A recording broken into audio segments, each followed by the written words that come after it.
नमस्कार, आप देख रहे हैं आपका डॉक्टर और आपके साथ मैं हूं सौरभ जौहरी। आपका डॉक्टर में आज बात जोड़ों के दर्द से होने वाली समस्याओं की।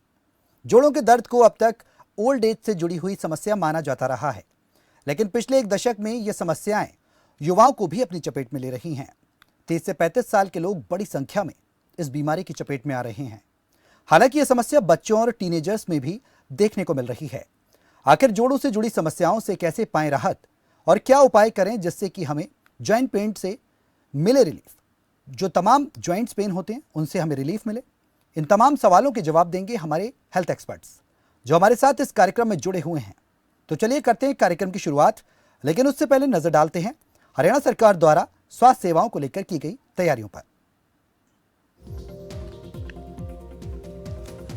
मनोहर सरकार लगातार ये तैयारी कर रही है, युद्ध स्तर पर तैयारी कर रही है कि एक भी हरियाणा का नागरिक स्वास्थ्य सेवाओं से वंचित ना रहे। इसको लेकर शहरी और ग्रामीण क्षेत्रों में अलग अलग तरीके की व्यवस्थाएं सरकार की तरफ से की जा रही हैं। हॉस्पिटल्स की बात की जाए तो हॉस्पिटल्स में स्पेशलिस्ट डॉक्टर्स की नियुक्ति, सीएससी और पीएससी सेंटर्स में सुविधाएं बढ़ाई गई हैं सरकार की तरफ से। हेल्थ को लेकर लगातार मनोहर सरकार युद्ध स्तर पर प्रयास कर रही है और अमली जामा पहनाया जा रहा है। उन तमाम योजनाओं को 1000 हेल्थ वेलनेस सेंटर्स खोलने का सरकार की तरफ से ऐलान किया गया। हर सिविल हॉस्पिटल में कम से कम 200 बेड्स की योजना और 350 चिकित्सा अधिकारियों की नियुक्तियों की बात भी शामिल है इस स्वास्थ्य सेवा के विकास में। हरियाणा कैशलेस स्वास्थ्य योजना की भेंट सरकार की तरफ से तमाम तैयारी हम ग्राफिक्स के माध्यम से आपको बता रहे हैं। अल्ट्रासाउंड और डायग्नोस्टिक सेवाओं को सुदृढ़ बनाना, हर जिला अस्पताल में आईसीयू की सुविधा मुहैया कराना, पत्रकारों समेत 8 वर्गों को आयुष्मान भारत योजना का लाभ दिलाना और बीपीएल कोरोना संक्रमितों को 5-5 हजार रुपए, ये तमाम जो सुविधाएं हैं वो सरकार की तरफ से दी गई हैं। उम्मीद केंद्र के माध्यम से टेली काउंसलिंग, 15 जिलों के उम्मीद केंद्र काउंसलर्स के नंबर भी जारी किए जा रहे हैं। घर पर ही मुफ्त चिकित्सा सुविधा मुहैया होगी। 408 एम्बुलेंस हर समय उपलब्ध रहेगी। 232 अतिरिक्त एम्बुलेंस खरीदने का ऑर्डर भी सरकार ने दिया है। इसके अलावा 27 एडवांस लाइफ सपोर्ट एम्बुलेंस, घर पर इलाज के लिए 12 मोबाइल यूनिट्स और घर पर ही मुफ्त चिकित्सा सुविधा, ये तमाम प्रयास सरकार की तरफ से किए जा रहे हैं।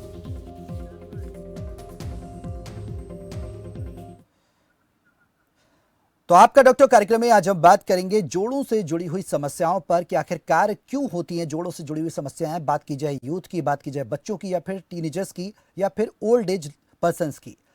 ये जॉइंट पेन की समस्या हर किसी में आम हो गई है। हमारे साथ हेल्थ एक्सपर्ट जुड़े हुए हैं, आप सवाल कर सकते हैं उनसे और जो देंगे आपको उचित और सटीक समाधान। चलिए करेंगे रुख। हमारे साथ doctor Manish Sharma, ortho specialist हैं, रेवाड़ी से जुड़ चुके हैं। डॉक्टर सर, स्वागत है आपका इस चर्चा में शामिल होने के लिए और खबर फास्ट पर आकर समय देने के लिए। डॉक्टर सर, मेरा सवाल जिस तरीके से आज हम एक ज्वाइंट पेन के इशू को लेकर आए हैं अपने दर्शकों के बीच, मैं आपसे जानना चाहूँगा सर, जोड़ों में जो दर्द होता है वो कैसा होता है? हल्का फुल्का दर्द कई बार हम महसूस करते हैं अमूमन उठते बैठते हुए, और रेस्ट करते हैं तो फिर वो दर्द ठीक हो जाता है। लेकिन अगर ये लॉन्ग टर्म तक रहता है और फिर रुक रुक कर उठता है तो क्या ये अर्थराइटिस का एक इशू हो सकता है? देखिए, घुटने का दर्द एक बहुत बड़ा इशू है जिसकी वजह से बहुत मरीज और इसके सारे रीजन जी। अर्थराइटिस तो हम अगर बात करेंगे तो अगर मान लीजिए ऑस्टियोआर्थराइटिस की बात करें तो वो एक पर्टिकुलर सेगमेंट हो गया जो कि ना खराब होने पे होता है, ओल्ड एज में होता है या किसी पैथोलॉजी जी। यंग आदमी को भी ये प्रॉब्लम हो जाती हम्म। है। पर knee pain as a reason, जो घुटने के पेन का जो रीजन है, ये बहुत सारे रीजन होते हैं। दिल की समस्या होती है, हम्म। कई बार अंदर जोड़ के अंदर मेनिस्कस जैसे सॉफ्ट टिश्यू होती है जो कि फट जाता है, कई बार लिगामेंट टूट जाता है। तो बहुत सारे रीजन होते हैं जिसकी वजह से नी पेन होता है। जी। कई बार कोई हार्मोन इम्बैलेंस होता है हम्म। जिसकी वजह से ये प्रॉब्लम होती है। हम्म। तो बहुत रीजन होते हैं, वो बेसिकली रीजन आइडेंटिफाई करके और रीजन के पीछे जो प्रॉब्लम है उसको करेक्ट करने से ये पेन चला जाता है। बिल्कुल सही बात है डॉक्टर सर, आपने बताया कि प्रॉपर डायग्नोसिस करना बहुत ज़रूरी है, रीज़न्स क्या हैं वो उसको जानना बहुत ज़रूरी है। बिल्कुल सही बात है डॉक्टर मनीष। डॉक्टर सर, सबसे पहले बात हम युवाओं की भी कर रहे हैं, यूथ की भी कर रहे हैं, बच्चों की भी कर रहे हैं। आपने जैसे बताया कि ऑस्टियोआर्थराइटिस का आपने ज़िक्र किया, आपने बताया कि ओल्ड एज लोगों को ज़्यादा होता है। और क्या ऑस्टियोआर्थराइटिस के इश्यूज़ यूथ में भी पाए जाते हैं, बच्चों में भी पाए जाते हैं इस तरीके के सिम्टम्स? देखिए, ऑस्टियोआर्थराइटिस यूजुअली बच्चों में और यंग एडल्ट्स में नहीं होता है। ये जी। बेसिकली एक नेचुरल प्रोसेस है। हुँ। एक बूढ़ा होना, जिस तरह आदमी का शरीर बूढ़ा होता है, उसी तरह आदमी के जॉइंट्स भी बूढ़े होते हैं। तो हुँ। एक प्रोसेस है। जी। कोई भी आदमी इससे बच नहीं सकता। हुँ। बस ये है कि इसको डिले कर सकते हैं, और इसको डिले करते हैं और इसको प्रिवेंट करने के सिर्फ कुछ ही तरीके हैं जो हमें पता है, कि जिस पर वो कंफर्म नहीं होता है कि भाई ये करेंगे तो इससे 100% आपको प्रॉब्लम नहीं होगी। हुँ। जो मेन रीजन है जिनसे आदमी अपना वेट कंट्रोल में रखे, हुँ। अपनी एक्सरसाइज रूटीन भी करे, हुँ। और अपना जो खान पान है वो सुधारे, जिसमें माइक्रोन्यूट्रिएंट्स ज़्यादा, हुँ। मिल्क और मिल्क प्रोडक्ट का कंजम्पशन ठीक करे। जी। इन सब चीज़ें करने से हुँ। बेटर रिजल्ट आते हैं। या आर्थराइटिस की प्रॉब्लम यूजुअली नहीं पकड़ती।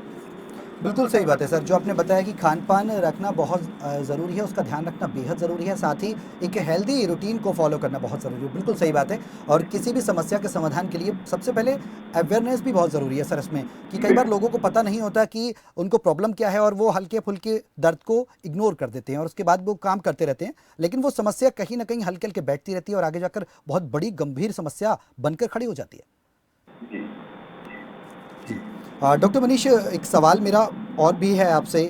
शरीर में कैल्शियम की वजह से कई बार हम देखते हैं कि हड्डियों के इश्यूज़ हो जाते हैं, हड्डियों में प्रॉब्लम्स हो जाती हैं, चाहे बैक पेन की बात की जाए, चाहे नी पेन की बात की जाए या फिर किसी भी जॉइंट पेन की बात कर लें हम। ऐसे में कैल्शियम का कितनी बड़ी भूमिका आप मानते हैं और कैल्शियम में क्या मेडिसिन्स ही लेनी चाहिए या फिर कुछ और भी इन लिeu ऑफ दैट उसमें इंक्लूड किया जा सकता है? मेडिसिन कैल्शियम की कमी क्यों हो रही है बेसिकली बॉडी में? सबसे पहले तो ये देखना पड़ेगा। मान लीजिए यंग एज है और बच्चे हैं, इनमें यूजुअली कैल्शियम की कमी यूजुअली नहीं होती, क्योंकि डाइट यूजुअली इन लोगों में अच्छी होती है। मिल्क वगैरह का कंजम्पशन अगर इंक्रीज करते हैं तो जो जो ये बोन पेन है, ये बेसिकली ओल्ड एज में आपको थोड़ा ज्यादा मिलेगा, क्योंकि जी। इस टाइम पे जो खासकर फीमेल्स के अंदर जो है हार्मोनल लेवल्स कम हो जाते हैं बॉडी में। जी। जी।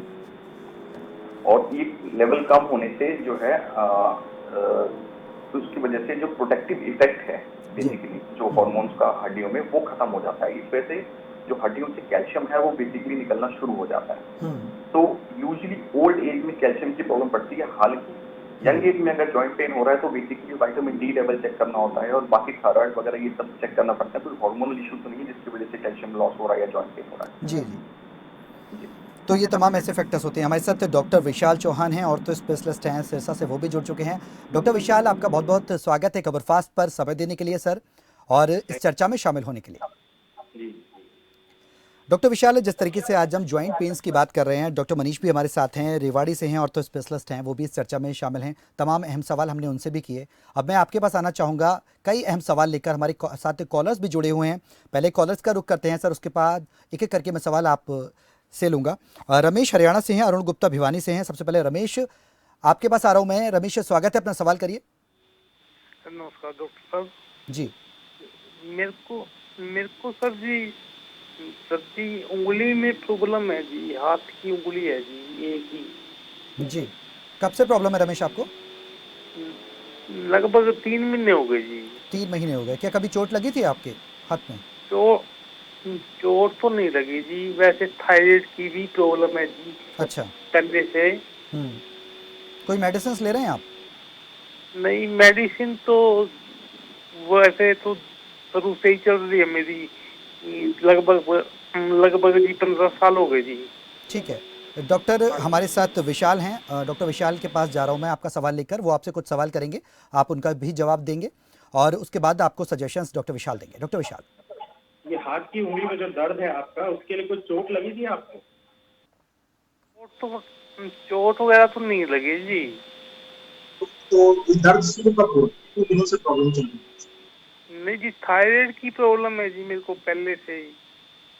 तो थायराइड की प्रॉब्लम तो है, तो उसकी वजह से क्या होता है, एक सिंड्रोम होता है जिसे कहते हैं कार्पल टनल सिंड्रोम। उसमें होता है कि आपकी जो जो रिस्ट जॉइंट होता है वहां पर फैट बढ़ जाता है, तो उससे एक कार्पल टनल सिंड्रोम की प्रॉब्लम शुरू हो जाती है। आपको बेसिकली नर्व कंडक्शन स्टडी करवाने की जरूरत है। उसमें फाइंड आउट किया जाता है कि आपकी नर्व कंडक्शन वेलोसिटी कैसी है, मतलब आपकी रेडियल नर्व और अल्नर नर्व और मीडियन नर्व की मतलब ट्रांसमिशन सब ठीक है या नहीं है। उसके लिए नर्व कंडक्शन स्टडी कराने की आपको जरूरत है, उससे पता चलेगा। मोरओवर यदि आपको गर्दन में परेशानी है तो वो भी कॉज हो सकता है आपकी उंगली के दर्द के लिए। बेसिकली थायराइड में नर्व कंडक्शन स्टडी से आइडेंटिफाई हो सकता है आपका कॉज क्या है।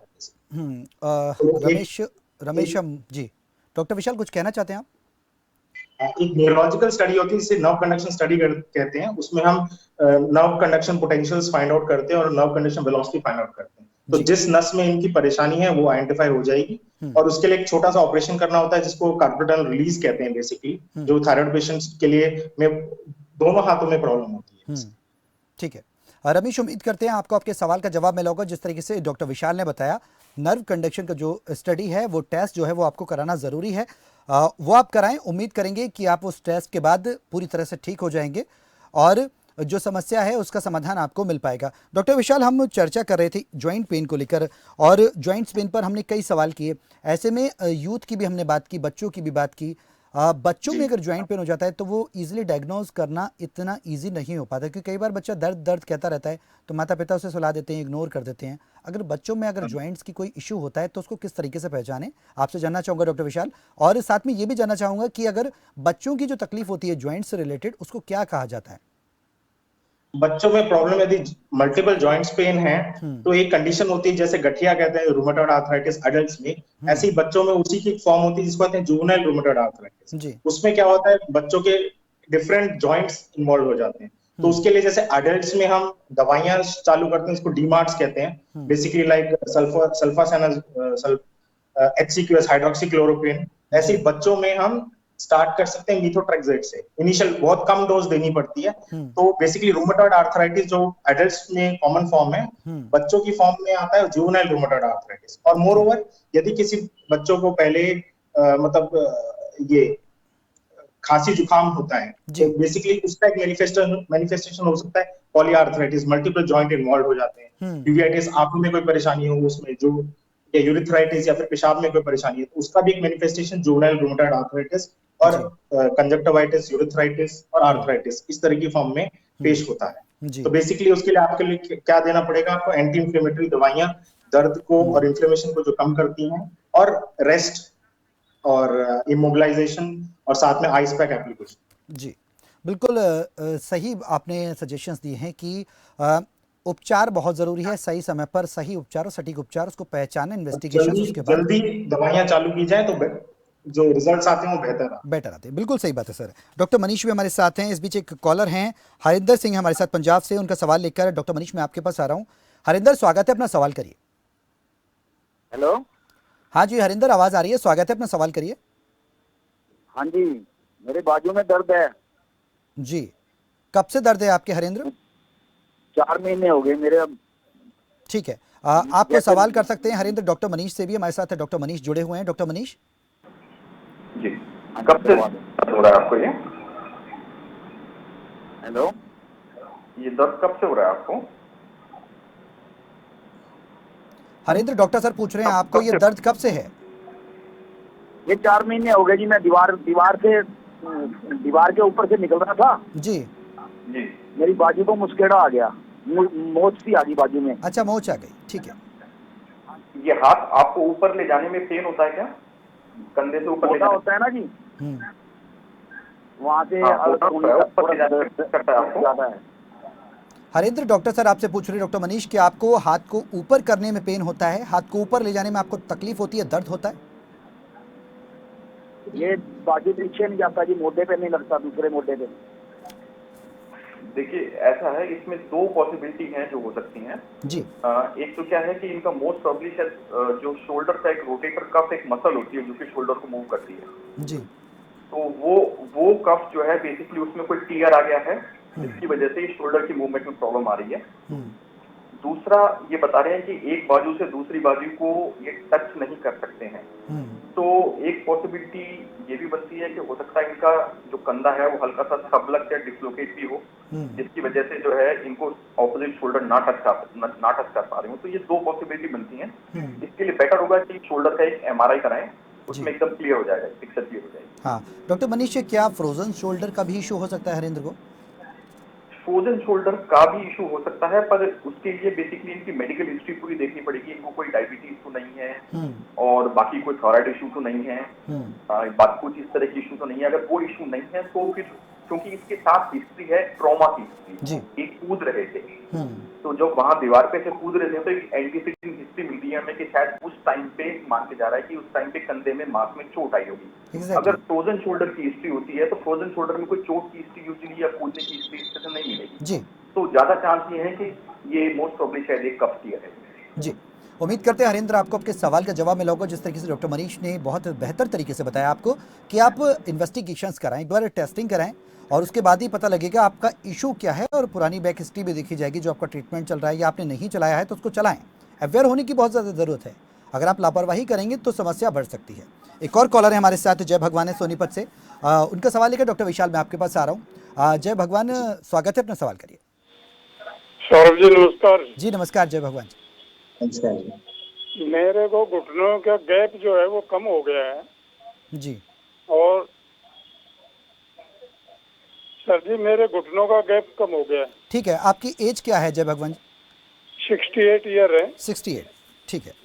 कब से प्रॉब्लम है ये? 2 साल से प्रॉब्लम है। 2 साल से समस्या है, कोई मेडिसिन ली थी आपने?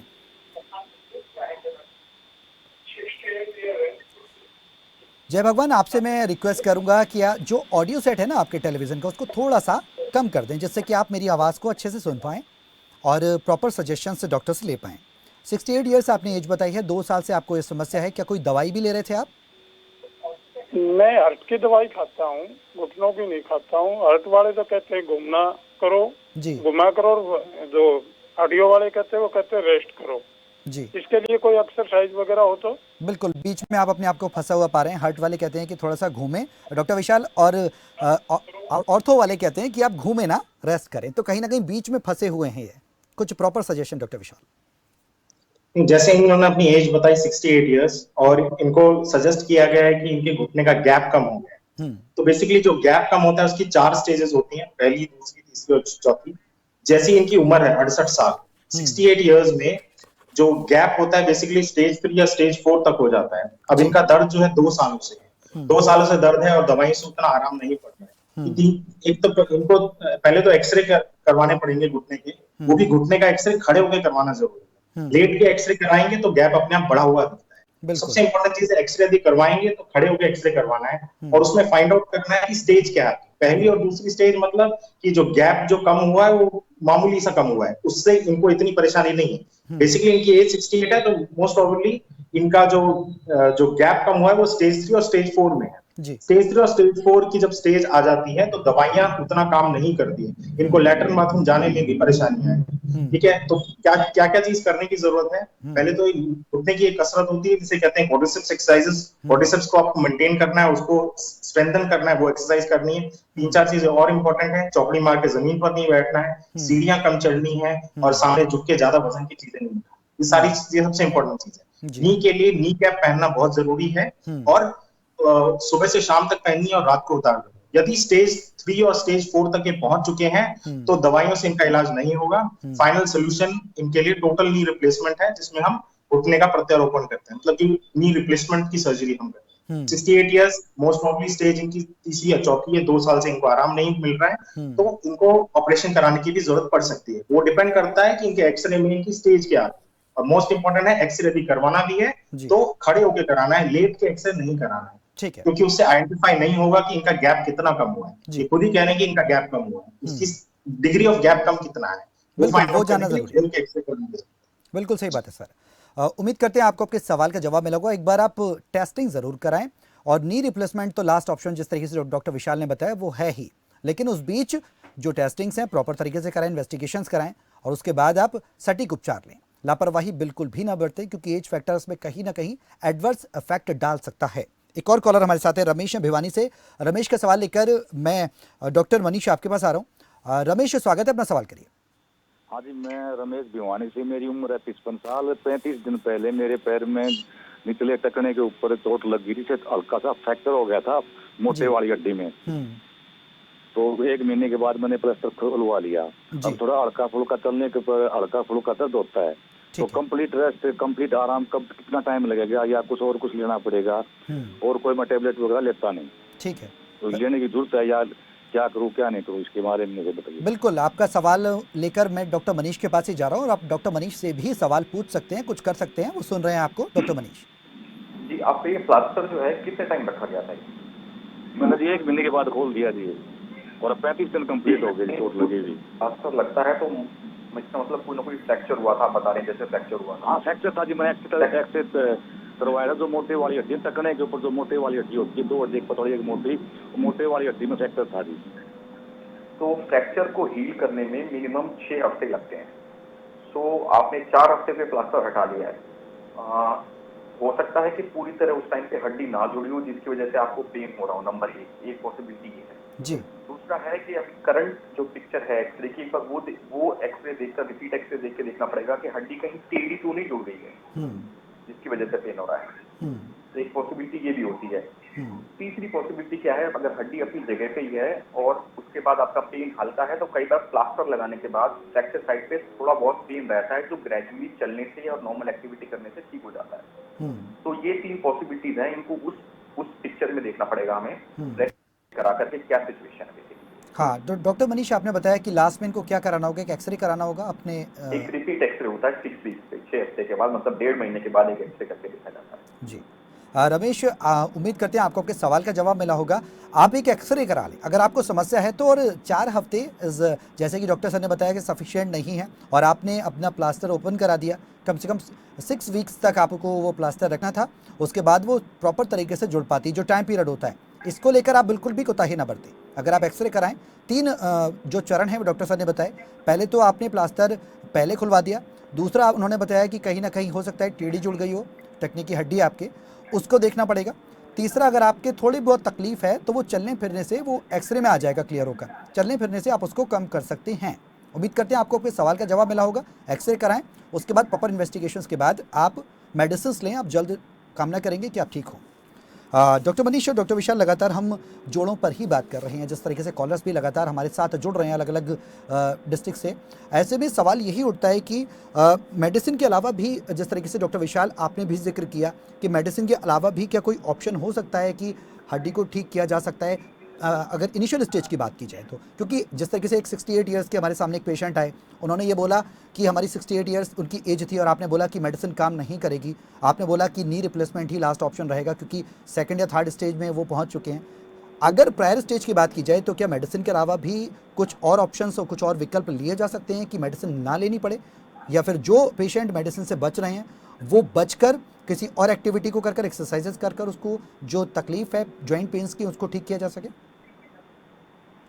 जो इनिशियल स्टेजेस होती हैं, जैसे स्टेज 1 और स्टेज 2, मतलब ग्रीस कम हो जाना की या गैप कम हो जाना, उसमें मेडिसिन प्लस एक्सरसाइजेस, सिर्फ मेडिसिन ही इलाज नहीं है। मेडिसिन के साथ घुटने की एक्सरसाइज, क्वाड्रिसेप्स एक्सरसाइज बेसिकली इनको कहते हैं, वो करना भी जरूरी है। इवन ऑपरेशन करने के बाद भी एक्सरसाइज की जरूरत होती है। ऑपरेशन करने के बाद बहुत सारे पेशेंट आते हैं, 6 महीने हो गए, 1 साल हो गया, फिर भी उनका दर्द नहीं जाता है। तो ऑपरेशन सिर्फ 50% काम है, रेस्ट 50% जो काम है, दवाई भी नहीं, जो कसरत है वो सबसे ज्यादा इम्पोर्टेंट है। मतलब ऑपरेशन से पहले भी कसरत का योगदान होता है, ऑपरेशन के बाद भी। तो ऑपरेशन सिर्फ 50% का काम किया है, उसके रेस्ट 50% जो काम होता है वो एक्सरसाइजेस से होता है। और एक्सरसाइजेस और मेडिसिन यूजुअली पहली और दूसरी स्टेज में ज्यादा काम करते हैं। ऑपरेशन के बाद भी तीसरी और चौथी स्टेज में एक्सरसाइजेस और मेडिसिन ज्यादा रोल नहीं प्ले करते हैं। लेकिन एक्सरसाइज करने से आपका ऑपरेशन में जो फाइनल रिजल्ट्स आते हैं, ऑपरेशन के बाद जो रिजल्ट्स आते हैं, एक्सरसाइजेस बहुत ज्यादा हेल्प करते हैं। उसमें आपका पेन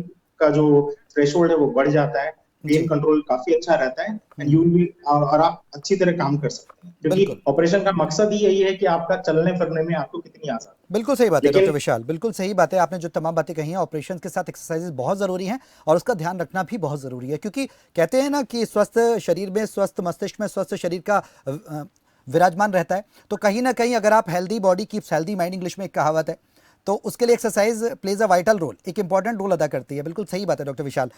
इस बीच हमारे साथ दो कॉलर हैं, निर्मला रेवाड़ी से हैं और जयप्रकाश करनाल से हमारे साथ जुड़ चुके हैं। एक एक करके उनका सवाल लेता हूं। मैं निर्मला का सवाल लेकर डॉक्टर विशाल आपके पास आ रहा हूँ। निर्मला जी, स्वागत है, अपना सवाल करिए। सर, मेरे एक परिचित हैं, वो कोई भी दवाई लेते हैं, किसी भी उसकी एलोपैथी दवाई, तो उनको पेट में दर्द होता है। इसके ऐसा क्यों होता है, आप बताइए, इसका क्या उपाय हो सकता है? निर्मला जी, जो भी आपने सवाल किया है, आपका सवाल लाजमी है करना, क्योंकि आपका डॉक्टर कार्यक्रम के माध्यम से हम आपके सवालों के जवाब ही हेल्थ एक्सपर्ट से खोजते हैं। लेकिन जो आप डायग्नोसिस की बात कर रहे हैं, ये एक फिजिशियन से डायग्नोसिस कराएं, वो किस तरीके की दवाई ले रहे हैं, क्योंकि आज हम जॉइंट पेन से रिलेटेड इश्यूज पर बात कर रहे हैं। अगर आपको या आपके जो परिचित हैं उनको हड्डी से जुड़ी हुई कोई समस्या है तो हमारे साथ ऑर्थो एक्सपर्ट्स हैं, वो आपको जवाब दे सकते हैं। लेकिन अगर कोई मेडिसिन खाने से आपको कोई प्रॉब्लम हो रही है तो वो किस तरीके की मेडिसिन ले रहे हैं, क्या किसकी प्रिस्क्राइब करके ले रहे हैं, किसी ने कुछ उनको बताया है तो वो ले रहे हैं किसी डॉक्टर से, या फिर सेल्फ मेडिकेशन कर रहे हैं। एक बार आप डॉक्टर से जाकर कंसल्ट करें आप कौन सी मेडिसिन ले रहे हैं और किस मेडिसिन से आपको प्रॉब्लम हो रही है। इसके अलावा और कोई सवाल आप करना चाहते हैं?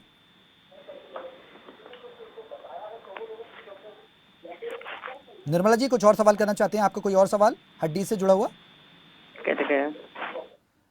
नहीं, मैं सुन रहा हूं आपको निर्मला जी। चलिए, टेक्निकल इश्यूज से शायद आवाज नहीं आ रही निर्मला जी तक, हमारी नहीं पहुंच पा रही है। लेकिन एक और कॉलर हमारे साथ हैं, जयप्रकाश हैं करनाल से। जयप्रकाश जी, स्वागत है, अपना सवाल करिए। हाँ, ठीक है, ठीक जी जयप्रकाश जी, आवाज आ रही है आपकी, अपना सवाल करिए। हाँ जी, हाँ जी, जी मेरे पूछिए। घुटनों में दर्द है जी। ठीक है, कब से घुटनों में दर्द है जयप्रकाश जी आपकी? और 1 साल हो गया जी। 1 साल। एक्सरे भी कर रही थी, वो कह रहे हैं ग्रीस कम हो गया। अच्छा, आपकी उम्र कितनी है? मेरी 76 साल है जी। 76 साल, ठीक है। कोई दवाई ववाई ली है आपने, कोई मेडिसिन ली है, किसी डॉक्टर से को दिखाया कभी?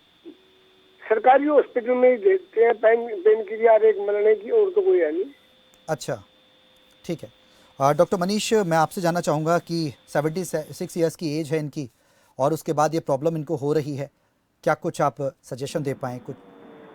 देखिए, सबसे पहले तो इनको अपना एक वेट बेरिंग एक्सरे कराना पड़ेगा वजन देते हुए, और उसमें बेसिकली इनके घुटने के गैप दिखाई देंगे, किस तरह के गैप हैं।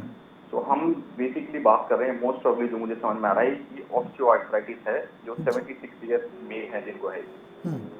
सबसे मेन प्रॉब्लम है कि कितनी आर्थराइटिस है, किस एज की आर्थराइटिस है, सबसे पहले तो वो डायग्नोज करना। सेकंड, मान लीजिए इनिशियल स्टेज की है आर्थराइटिस ये, तो कुछ सर्जरीज ऐसी भी हैं जिनसे जो हम करके इस आर्थराइटिस को, इस खराब घुटने को हम लंबे टाइम तक चला भी सकते हैं।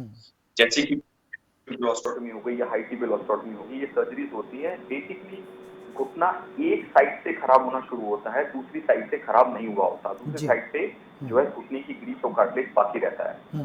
तो हम इसमें यूजुअली क्या करते हैं कि हम घुटने का जो वेट बेरिंग एक्सिस है, जो वजन देने का जो बीम है, बेसिकली उसको हल्का सा शिफ्ट कर देते हैं।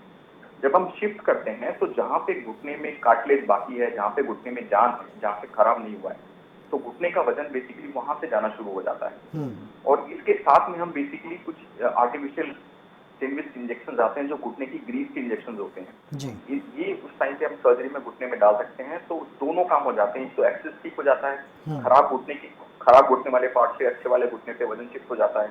दूसरा, वो जो ग्रीस का इंजेक्शन है वो घुटने में ग्रीस और लचीलापन इंक्रीज कर देता है। तो ये सर्जरी कराने से कई बार जो नी रिप्लेसमेंट की जो स्टेज है वो काफी लंबे टाइम के लिए टल जाती है। बिल्कुल, उसको टाला जा सकता है। डॉक्टर मनीष, जिस तरीके से आपने बताया, तो जयप्रकाश, उम्मीद करते हैं आपको आपके सवाल का जवाब मिला होगा जिस तरीके से डॉक्टर मनीष बता रहे हैं।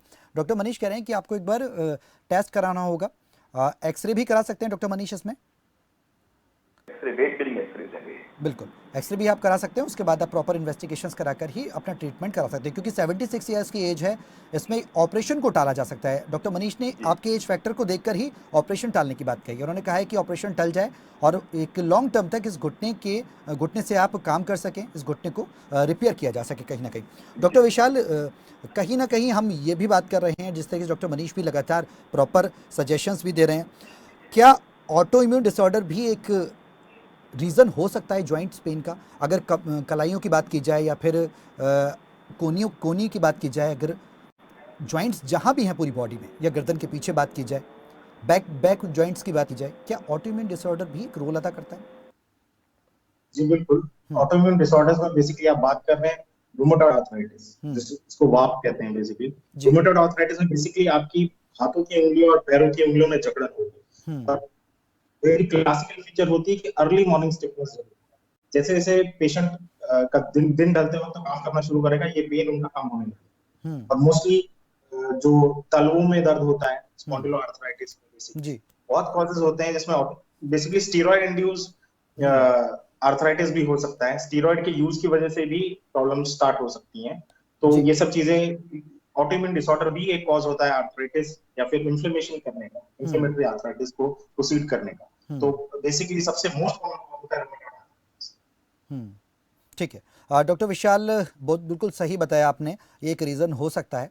फिलहाल बहुत बहुत शुक्रिया डॉक्टर विशाल हमारे साथ चर्चा में शामिल होने के लिए। समय क्योंकि खत्म हो चुका है और हमें इस कार्यक्रम को भी समाप्त करना है यहाँ पर। डॉक्टर मनीष, आपका भी सर बहुत बहुत शुक्रिया इस चर्चा में शामिल होने के लिए और खबर फास्ट पर आकर समय देने के लिए।